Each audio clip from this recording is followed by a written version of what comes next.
Hey everybody, it's Alec here, back at it again with another episode of the Smashing Brands podcast. And today I'm joined by Nicholas Marque, Coach Nick. What's up, y'all?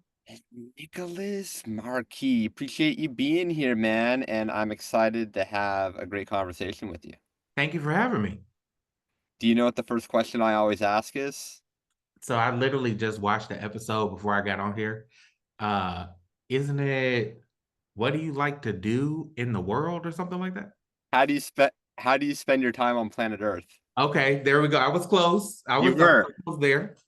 a lot closer than I thought you were gonna be. So yeah. Yes. How do I like to spend the time in the world? This is gonna sound super like aspirational. Honestly, I feel like my purpose in life is to create impact and support people reaching their highest potential. And I know that sounds real like coachy or whatever, but when I grew up, my mother and my grandmother used to like give the shirts off their back to the community. So like literally my mom moved in a homeless family, uh and she did it because she felt that God led her to do that.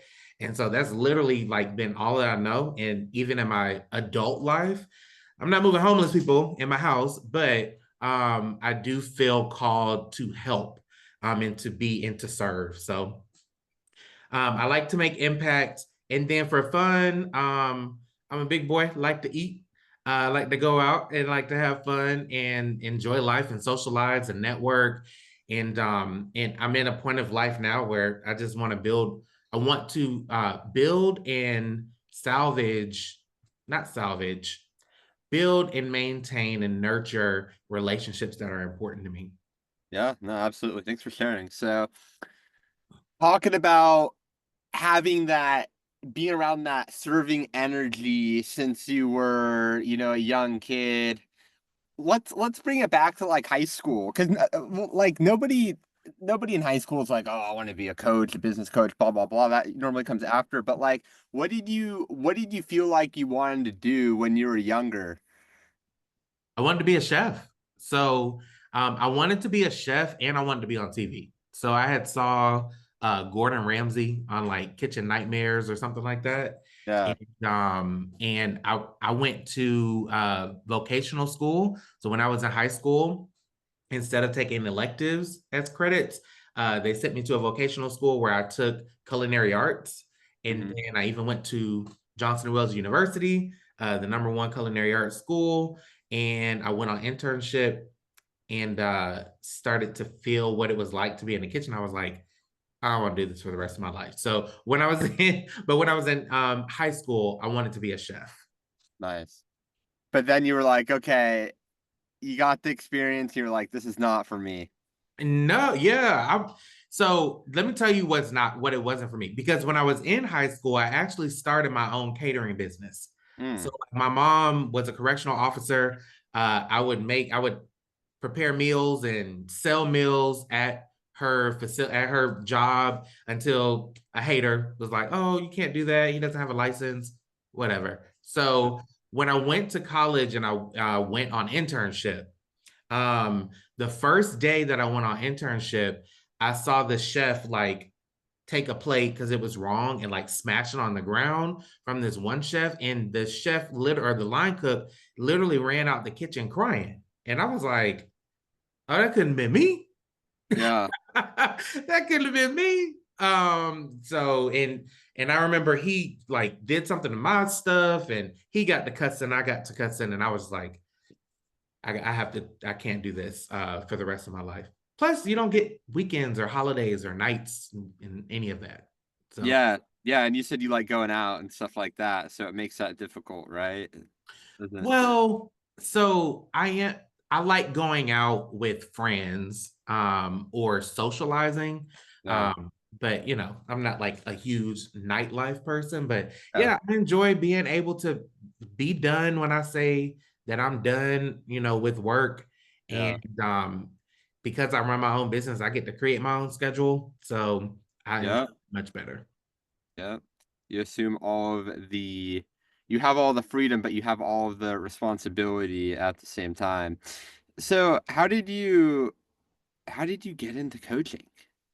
Man, I didn't even know coaching was a thing, tell you the truth. I started my business right out of college in 2012. And I Yeah. was an event planner. So I remember landing my first client. It was a baby shower. I felt good. I didn't know how to charge for services. I didn't know anything about marketing or running Why a. event planning though, of all things? So, when I was growing up, my mom was like this event planner for like the church and the community. And so I used to help her plan events, and I've just always been good at it. Yeah. When I was in college, I was a part of several organizations and SGA president and president of service organization and step team and all this other stuff. All of my events, I would win awards for those events. So every year that I put on this pageant Hmm. specifically for my one of my organizations, and like I won like 3 awards for that, like for it being the best event, Wow. and like marketing and all of that stuff. So I was like, oh, I can make money doing this. Hmm. So I started my first business in event planning, landed my first client. Like I said, I didn't know what I was doing. It was a baby shower. And let me tell you, Alec, I cooked the food because I thought I was going to be a cook and event planner. Terrible, terrible idea. I cooked the food. I did the decorations. I did the planning, did the invites. When I got there, the baby mama was asking me to fix people's plates and throw away trash. And I'm like, what? And how much do you think I got paid to do that event? The whole thing. Did you pay for the space as well? No, it was at her house. Uh, I'm gonna say when was this 2012? This is 2012. I'm gonna say like $500 or something. Man, I wish $100. And like we say in the hood, $100. 100. 100. $100. Um, and I was pissed, but honestly, I should have just been pissed at myself. And in hindsight, I was pissed at myself because the sale was, well, I'm gonna do your event. And she asked me how much I charged. I said, you just give me whatever you feel you should give me. And at the end of the event, she gave me what she felt she should give me. Probably what she had. No shade Yeah. of her.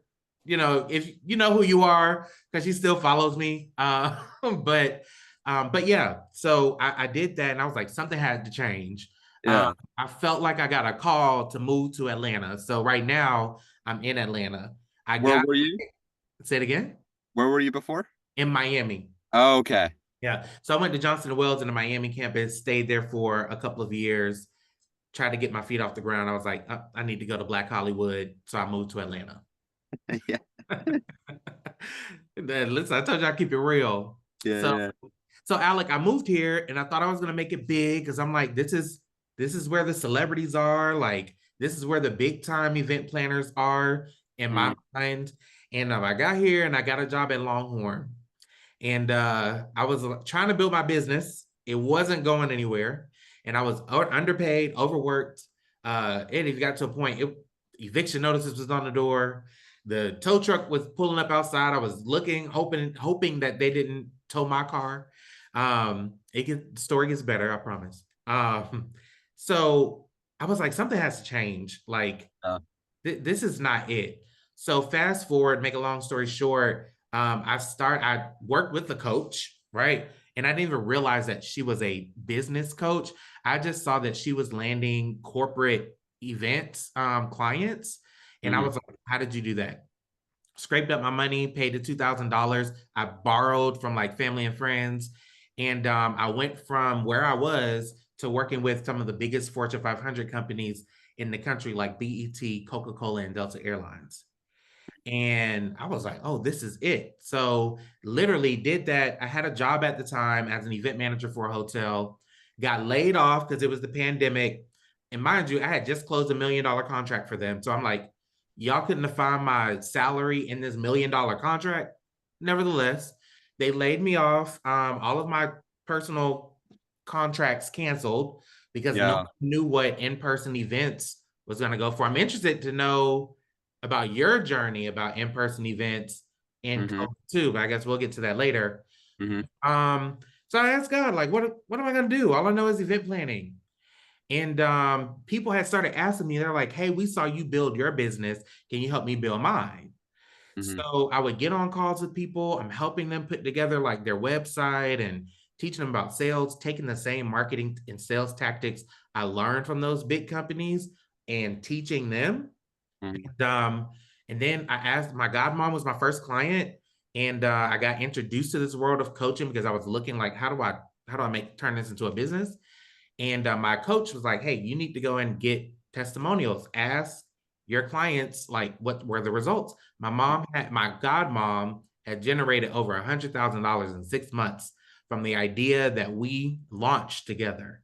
Nice. So I was like, oh, I got something here. And so that's how I got into this. And we've What been was the idea? ever since. What was the business? So she did like family savings. So she was like a financial planner. She Yeah. got laid off because of the pandemic too. And so she really did like consulting for families who wanted to build wealth and savings and all of that stuff. Nice. Cool. I kind of relate a little bit because my first client in my business was my mom. I Oh helped yeah? I helped her build her personal training business through Google Ads. She only like paid me for a month, but like it was a good like case study, like it worked, and I used that That's moving it. forward. So See? So for the listeners, make your mama your first client. Can't why go wrong. not? Or a family or anybody, it's because those are also the best referrals too. It's like, oh, like you should work with my son, or something like that. Referrals between family members. I haven't thought about that in a while because I haven't gotten one in it's forever. Well, But it is. And like so I teach this concept called circle of network. Mhm. Because for those of you who don't know, again, my name is Nicholas Marque, and I'm a business coach, but specifically a launch strategist. So I teach entrepreneurs how to launch, and then we teach them how to grow and scale. And one of the things that I talk to brand spanking new entrepreneurs, even people who currently have like who's generating revenue, is that everyone has a circle of network, and you have your ambassadors.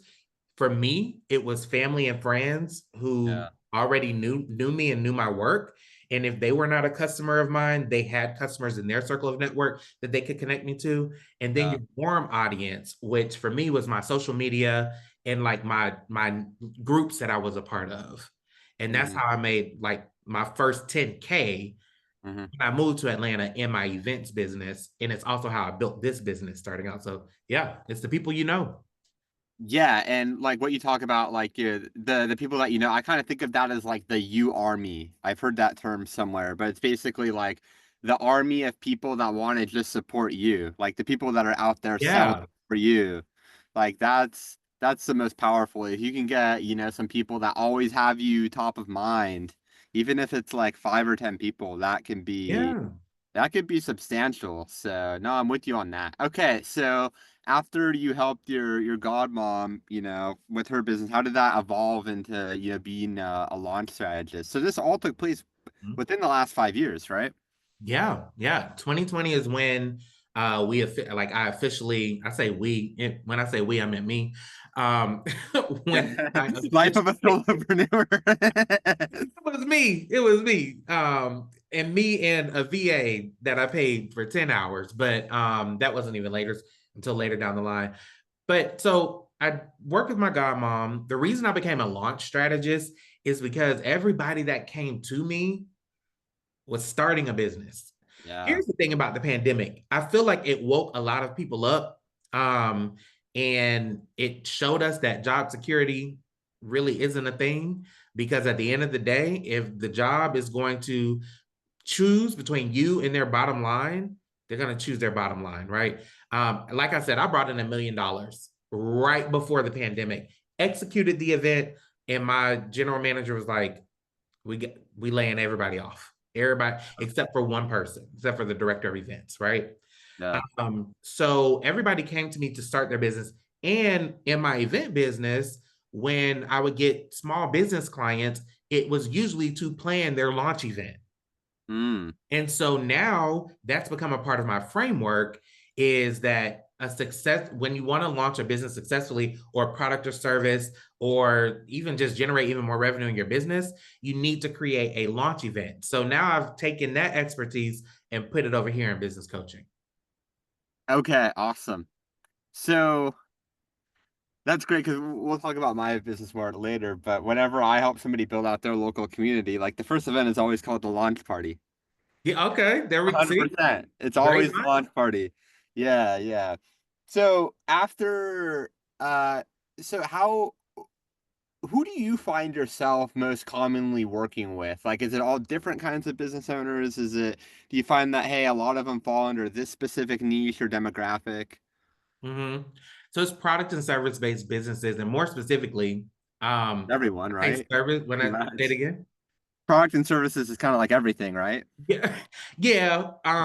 It's kind of like everything, but when I say services, so usually it is people who are in their careers Hmm. and they either have a side hustle and want to turn it into, a full-time business, Yeah. or they're taking their, again, like maybe for instance, my first big client Hmm. was a lawyer. She was a lawyer, a junior lawyer at a law firm, and was Yeah. trying to start her own law firm and business. We Nice. launched that, and now she's generating like 50K plus months. She's opening a second office and like doing the thing, right? So Yeah. not just coaches and consultants. I feel like everybody serves coaches and consultants. I serve them too, but it truly is like products and service-based businesses. So like I've had lawyers, I've had therapists, coaches and consultants, event planners, but also on the product side, I've had like skincare products, hair care products, people who've launched apparel lines. Mhm. So literally across the spectrum. Yeah. Yeah, that's exciting. What's like the favorite, I don't want to say favorite client, but what do you feel like was your favorite success story? Mm. Okay, I have my favorite industry Hmm. and then I have my favorite success story. My All right. favorite industry is going to be catering. So I didn't realize until like I was doing my webinar, and I was going through my testimonials, how many catering companies I actually have helped and how Mhm. easy it was to really get them to the next level, right? So favorite industry is catering, again, because you could go so many different directions. My favorite testimonial would have to be Joanna, again, Georgia's family lawyer. Y'all can look her up. So I started with her when she was, again, like trying to relaunch her business and trying to get Mhm. off the ground. And we moved that business from, she had a few clients to consistently generating clients. Also, that was a period where I was really learning about digital marketing. So remember, in 2012, there was no Facebook. At least I didn't know of any. There was no Facebook like ads. That wasn't a thing, right? Um, So it could have been, but it I think it wasn't. was like 2015 is probably when it launched. 2016 Yeah. when Facebook got So not like the golden era. No, uh, yeah, I'd say like 2014, 2015. But yeah, it was before. yeah. So like the way we marketed back in the day with entrepreneurship or with your business is you go either door to door or you get creative, you're networking, like you're doing Yeah. the true bootstrap. There was no, I couldn't afford radio ads and stuff like that. That was for the big boys. So Yeah. she was someone we started with. We learned a lot, but through the learning, she got amazing results, and we still work with her till this day. Yeah. Awesome. Yeah. So how do you feel like your business has evolved within like the last 12 months? The last 12 months, can I be honest? Of course. Right, because what other way is there to be? The last 12 months, honestly, so I lost someone very close to me back in May of last year. And um, uh, leading up until that point, it had been business, business, business. Hmm. But I had never lost someone that close to me before. Well, I lie. I lost a family member, a couple of family members. But again, like a close friend, close relationship, and Yeah. it came out of the blue. It took me for a spin. Yeah. And they passed away when I was on vacation, and that kind of just threw everything by the wayside. Yeah. So it's almost like I want to say January of this year where I fully tap back in and I feel like myself. You know what I'm saying? Yeah. Like that hunger that I had originally when I started this business, just going real hard, like January of this year is where I made the decision. I'm like, you got to get out of this funk, right? Like, time heals all, but you have to move on, and Yeah. you have to take care of your business, right?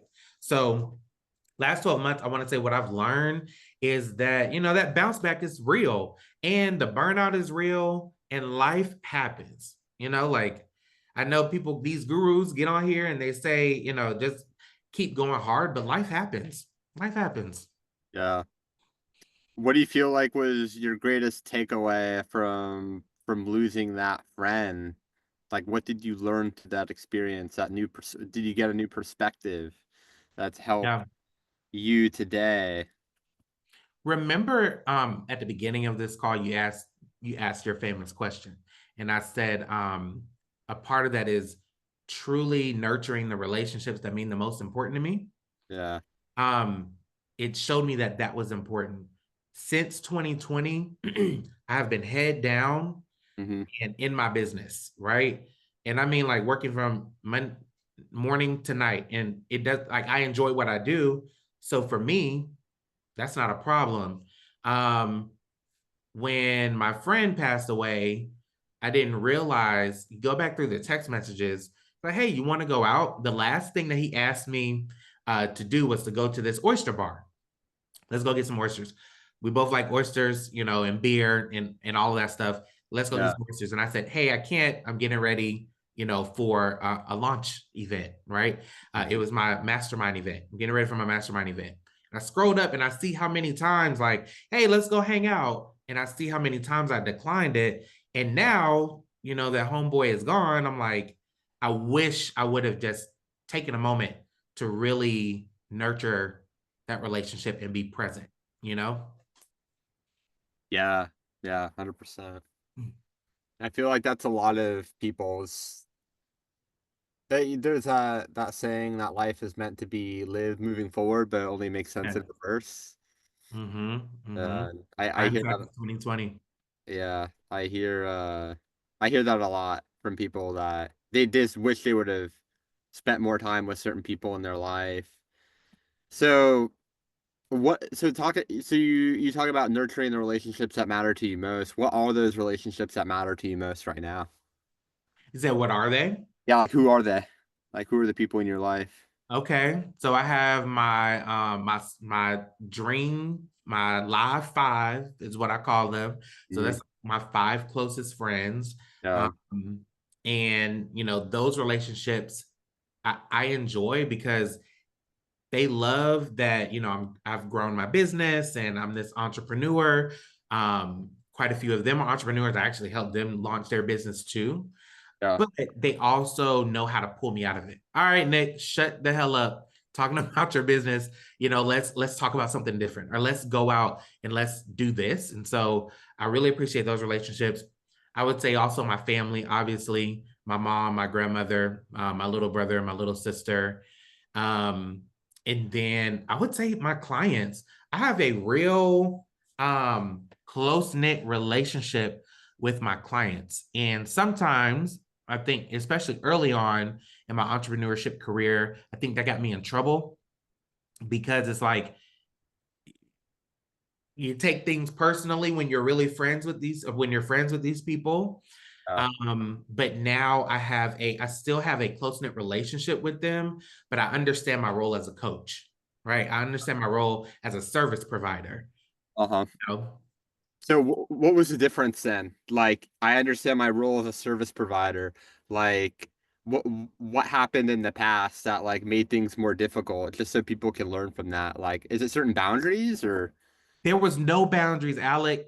these people were calling me, calling me all times of night, on the weekend. I was doing things that was out of scope. You know, like how many of you consultants have ever worked out of scope and not charging for it, not charging enough, being afraid to raise my prices and, you know, lose those clients. Um, and also like when you build a very close relationship, sometimes you're too close, and now we're digging into things in your life that, you know, let's talk about your business, right? Like Yeah, yeah, let's bring it back, let's bring it back to this. yeah, um and again, I just think it's healthy to have a coach mentor mentee relationship, coach client relationship, consultant client relationship. You know what I mean? yeah, yeah. There's a lot of nuance based on who you're working with because if you're helping people launch their business, they're typically people that are newer to Mhm. business, right? Well, like for example, in my business now, like in the beginning, like I've had a lot of different offers, like 10 different offers. But when I was doing more business coaching for people just starting out, there'd be a lot more of those personal conversations, this and that, maybe having to set some boundaries. But it's like now, just like my niche and who I'm working with, they're all pretty high level business owners and like I have to talk to them, you Yeah. know, like I have to message them because otherwise, like they won't contact me because they're too busy Exactly. or something like that. So but yeah, it just really Exactly. depends on what you're selling and who you're working with. But I totally relate to like when your target market are beginners, like that's when they're not used to working with somebody, you know, and they might have more free time or they might not have as many they might not be as well mentally and they might want to talk to you for that support. So I totally Oh understand yes. Oh yes. And also just, you know, remember I talked about the circle of network. So a lot of my first clients were friends, family, and then a lot of my second round of clients were friends of friends and family, like this person's auntie and all this stuff. And so like I had that personal relationship, but as I've grown my business, you know, now it's like these are true clients, right? Like people where we don't really have that personal connection outside of me helping you build, you know, your empire, your vision. yeah. Yeah, I think it's just like a skill, like how you interact with clients is kind of a skill you learn over a period of years. Yeah. And I think a It, lot of it's kind of an internal energy as well. Like it's who like when you're like you're established, you've been doing this for a while, like you know your ground. Like you're not really like you're not as fearful around not talking to clients or do they want to talk to me and I'm not giving them that attention, but like you know, mhm. like through experience, you know. And I don't know, at least how I felt is that like my internal state based on my experience has helped me more from an energetic standpoint, I guess, attract the right people in the first place. Mhm. Mhm. Mhm. What have you experienced in that regard? The same thing. So when I first got into like marketing my business, meaning doing ads, doing partnerships and stuff like that, you don't realize how much that energy thing is real, right? So, you Everything, know, I yeah. talk about my rock bottom story, but if that's the only piece of the story that I talk about, then that's what that's going to attract. And even in my messaging, like I was True. like, oh, I could teach you how to start a business, even if you lost your job, didn't have any money. I'm like, you're speaking, you are attracting The people wrong people. who Yeah. can invest with you. So now I'm getting on sales calls pissed because I'm like, I've spoken to like 10 people and no one has the money to enroll or invest. You know what I'm saying? And so like I feel like I wasted my time. But once I shifted my identity, and again, I will say that's probably before I did six figures in business. When I did six figures in business, I had to assume that identity of six figure Nick before I hit six figures. Yeah. And that was just a different energy. So I was like, I gotta leave that broke. It's okay to tell your truth and your broke story, but also make sure the energy is elevated. Like talk about the come up. and focus on that. So instead of me spending 80%, of the story on the breakdown and Yeah. 20% on There's such that, it's vice nuance. versa. There's such a nuance because it's like, yeah, you want to share those vulnerable moments because they allow you to connect with people on a deeper level. Mm-hmm. But you want to do so in a way that it's not shared so commonly that my audience is people that are like at rock bottom or something like that. Yeah. And it was repelling people who did have the Yeah. means to invest. I'm Because not rock bottom. like, Why would like I'm I don't just the want, guy for a few minutes. I don't want to struggle. You got to struggle to get to the top. I don't want to struggle. Like, how Yeah. much does it cost just for you to do it? So what do you feel like your message is now, just based on everything that you've learned? Like what are some of like the pillars of your personal brand, like whether it's your story, your messaging, all of that that you lean into? Yeah. So I do have some pillars, put one foot in front of the other. We as entrepreneurs, we get shiny ball syndrome like a mm, and sometimes we feel like we have to do all the things all the time. And if you just put one foot in front of the other, when you look up, you're closer to your goal than you were. I also talk about perfect doesn't exist. You don't need to get it perfect. You need to get it out there. Use the resources you have to get where you want to go. I also just got really clear about who my ideal client is, which are people who are in their careers that want to exchange their salary for making that, or make their replace their income and make that in their business, right? Okay. Instead of, if you don't got no money, I can help you start a business. No, Yeah. yeah. So that's who you want to go after, people that are already in like stable careers that want to start their business. Because one, you're still helping them launch, but Mm-hmm. and at the same time, they're not going to be as in a financially vulnerable position. That makes a lot of sense. Yeah, and the thing is as a coach, I've had to coach people who are like, I'm ready to leave my job. And I'm like, you haven't even generated half of your salary yet. And what a lot of people don't want to hear is, honestly, if you want to replace your salary, you got to make over whatever you make in your job, because you still have to invest back in the business. So I Yeah. like to work with people who are like, listen, I do want to leave my job. That is a priority for me. But I also look at my income. I have disposable income that I could really grow this business. Just tell me how to spend it. Yeah. Yeah. I'm dealing with a lady right now where, usually when you are starting a business, I wouldn't tell you to do ads, right? Like, don't do ads unless you have money generating in the business where you can test and you can invest in all this other stuff.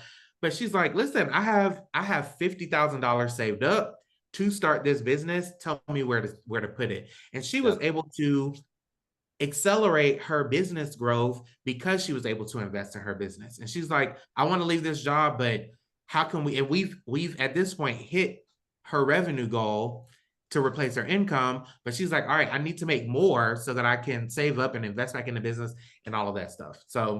hmm So yeah, that's the energy of people that I like to work with. Absolutely. So, I have one last question for you, Nick. Let's say it's the end of your life. Do you know what I'm going to ask? I didn't make it to the end. No, it's all good. So, let's say it's the end of your life. You've done everything that you've wanted to. You got all this gray hair now. You're old, maybe some wrinkles, all that. But you've lived a No great life. wrinkles. There's Botox. There's just Botox and Botox till the end of time. Who knows? Maybe we'll just all be immortal by that time, you know? Right. It's progressing pretty fast. But anyway, let's say it's the end of your life. You know, you've done everything that you've wanted to do. However, there's nothing to show for all the work that you've done. There's no podcast, there's no books, there's no courses, there's nothing like that. But you get a megaphone to the world, and you get to share to the world three truths, three things that you know to be true about the world around you. Just wisdom for the entire planet. What are those things that you share? Just Mm, that's deep. You should have told me that beforehand. I gotta think about that. that's all What going to take. would I say to the Nobody world? gets this question beforehand unless they watch the podcast. Dang, Alex. Okay, what would I say to the world? What three pieces of advice I would give to the world if I'm on my deathbed? Wow, that's kind of dark. um,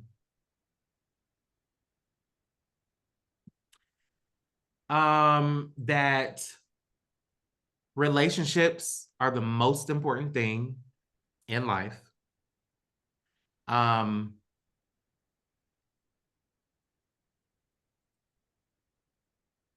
that everyone, that the pursuit of happiness is the pursuit of understanding purpose Mm, in life. What are you here to do? What are you here to, who are you here to impact? And take risks. mm. Those would be the three things. Nice. I like it. Straight and to the point. Great. Well, Nick, where can the people find you? Yes, you can look me up on all social media at Nicholas Marque. And also, if you are a product or service-based business, so that's coach, consultant, service provider, e-commerce, professional services, I'm actually hosting a 3-day challenge teaching you how to sell anything with webinars. So, like I said in the earlier in the call, one of the pieces of my framework is teaching people how to create a launch event.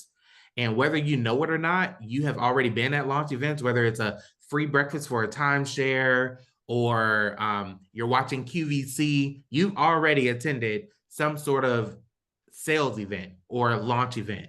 And so a webinar is a perfect launch event to move from selling one to many.